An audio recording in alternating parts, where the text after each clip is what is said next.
Assalamualaikum warahmatullahi wabarakatuh. Jumpa lagi di channel kami, Keluarga Exmut. Selamat siang ya teman-teman.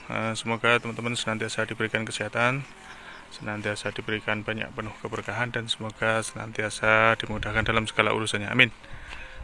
Pagi hari ini, akhir bulan Agustus ya teman-teman, kami Keluarga Exmut berkunjung ke kebun ini tadi. Kami coba lihat kondisi kebun yang kondisi tanaman tumpang sariannya ini, kacang hijaunya sudah panen terakhir hari ini ya teman-teman. Ada sisa mungkin besok, jadi sekalian kita panen semuanya, kita habis panen semua, kita ambil buahnya sekaligus. Kalau di sini bahasanya itu diriti ya teman-teman, diriti pohonnya, dipangkas dari pangkal batangnya, terus diambil dipakai untuk kasih makan binatang piaraan di rumah. Ada kambing, sapi, seperti itu kalau petani. Nah, di sini yang ingin kami bagikan ceritanya satu, yaitu tentang persiapan memasuki masa musim tanam di bulan September ini nanti teman-teman. Jadi lahan yang sudah kami panen kacang hijaunya, kemudian kami bersihkan pohon-pohonnya, kacang hijaunya. Yang sebelah sini belum ya teman-teman, ini sudah mulai nyicil, tadi kita bersihkan. Terus kemudian setelah kita panen, kita bersihkan, kita lakukan penyempraian ya teman-teman, spray herbisida teman-teman ya. Halo Mas Bro. Jadi kita spray herbisida untuk membasmi gulma-gulma yang ada di bedengan-bedengan yang sudah kita bikin, kita bentuk waktu kemarin olah lahan ketika panen porangnya ya teman-teman. Jadi porang yang kemarin sudah kami tanam dan sudah kami panen, itu sekaligus kami lakukan proses pengolahan lahannya, sekaligus kita campur lah ya, maksudnya kita campur, kita ongkrak bahasanya tanahnya, supaya maur teman-teman ya, supaya maur.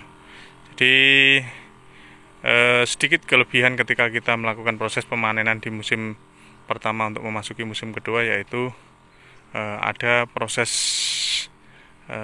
istilahnya itu sekali mendayung 2-3 puluh terlampaui. Yang kami maksud yaitu ketika kita panen porangnya, sekaligus kita bisa bahasanya kalau orang Jawa itu ngongkrak tanah ya teman-teman, atau ya kalau di peralatan mesin besar itu ya nyingkal, yang rotari, kemudian penataan lahan seperti ini. Jadi meskipun manual, tapi itu bisa menjadi ini semacam mewakili 3 langkah step yang dilakukan ini ya, 3 langkah yang dilakukan oleh mesin skala besar, yaitu singkal. Singkal itu ketika mencongkel umbi porang yang kita panen.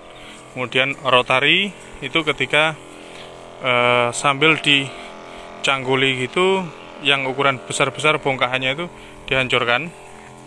Terus kemudian setelah itu sambil menata bedengannya ya, paritnya itu.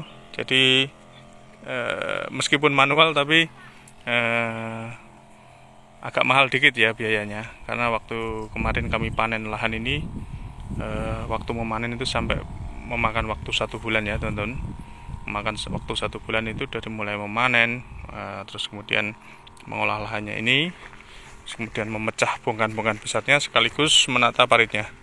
Nah, dengan cara seperti itu, meskipun biayanya terkesan agak mahal, tapi kita sekali mendayung 2-3 puluh terlewati ya teman-teman. Jadi seperti itu prosesnya. Nah, setelah memasuki panen kacang hijaunya seperti ini, kita lakukan proses penyempraian herbisida. Tujuannya apa ya teman-teman? Herbisida yang kami spraykan ini, seperti yang dilakukan oleh ini Mas Suhar ya, ini untuk membunuh gulma-gulma yang ada di lahan yang akan kita tanami tanaman porang ini nanti teman-teman ya. Gulma-gulmanya nanti bisa mati semua harapannya. Nah, termasuk di sini nanti biji-biji dari bunga, biji-biji dari katemas ya. Katemas itu kan membawa biji teman-teman yang kayak gini. Nah, katemas itu ada biji-bijinya. Nah, di sini kami campur, kami kombinasi herbisidanya. Ada herbisida pratumbuh juga, ada herbisida yang untuk membasmi gulma-gulma berdaun sempit, berdaun lebar, termasuk katemas juga ini. Terus kemudian untuk mematikan biji-biji ya, mematikan biji-bijinya. Jadi biji-biji rumput yang nanti kering, kemudian bijinya jatuh ke tanah, itu supaya bijinya itu rusak, sehingga nanti kalau ada hujan turun, bijinya tidak tumbuh lagi. Harapannya seperti itu teman-teman. Tapi kan tidak semua bisa mati, karena apa? Ada biji-biji dari tanaman liar atau istilahnya gulma-gulma ini yang sudah masuk di sela-sela seperti ini teman-teman.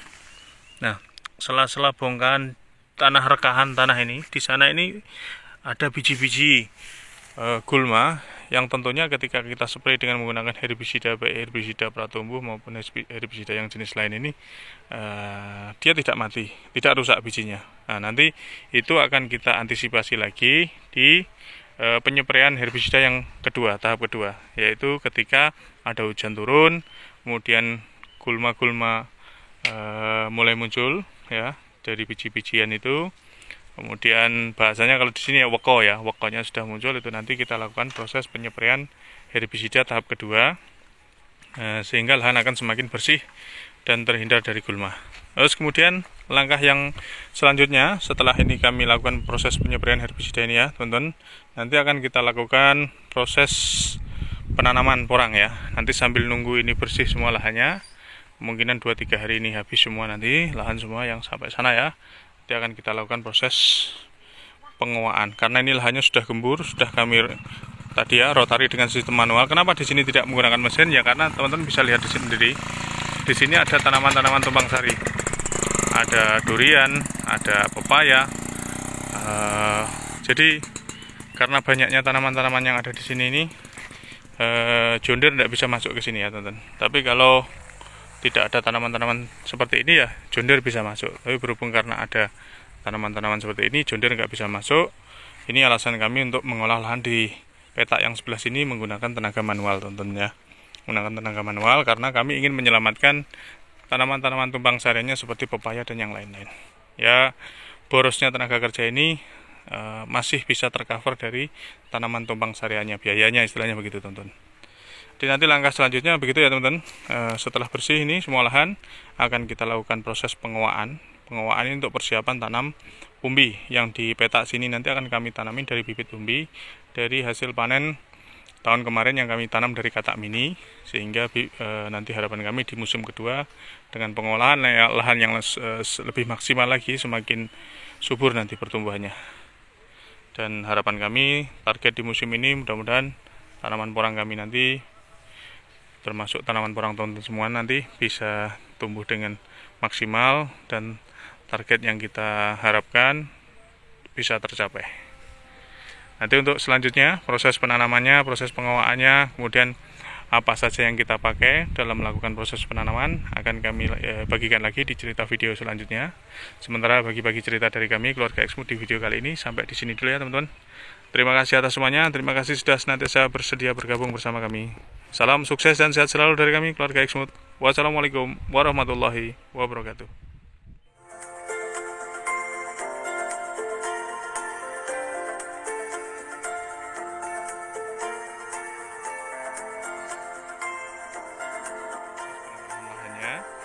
Sekaligus kita campur lah ya, maksudnya kita campur, kita ongkrak bahasanya tanahnya supaya maur teman-teman ya, supaya maur.